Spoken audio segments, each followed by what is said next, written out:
Every person and every organization has a culture. Every. And here's how this connects with retention.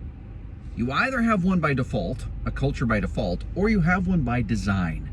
And there's a huge difference between the two. My experience has been that the vast majority of organizations have it by default. What does that look like? Well, default culture is often reactive, putting out fires.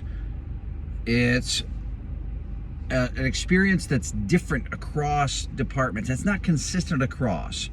It's usually heavily dependent upon leadership figures for that culture to be what it is. And that's a default organization. Now, default culture. How about a culture by design? What does that look like? It's highly intentional. It's very proactive. So while it's addressing things as they come up, it's also how do we try to prevent these things from coming up? There's shared ownership across the team, so it's not just a person championing everything within the organization. Everything doesn't rise and fall on the owner or the CEO or the executive leaders. No, there's shared ownership, which means that the experience across the teams, across the departments is consistently better. If you don't address culture or ask yourself honestly, is our culture more like default or is it more like design?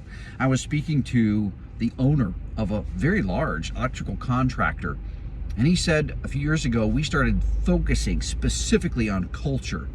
And he said the difference that it made in our team, in morale, in attendance, quality, safety, productivity, he said it was remarkable. And it wasn't like we put tons of money and programs and efforts. He said, no, we just made it a priority to focus on that across our leadership team.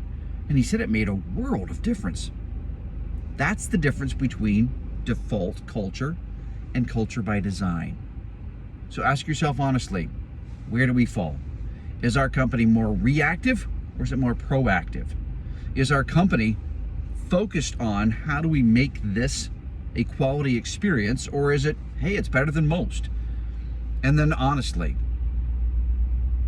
is ownership shared across the leadership team and even into the team itself, or is it heavily dependent upon a person or a few people to run the show? Some questions you've got to answer before we dive in how to retain your best people. You got to look at your culture. Default or design? Design is the best.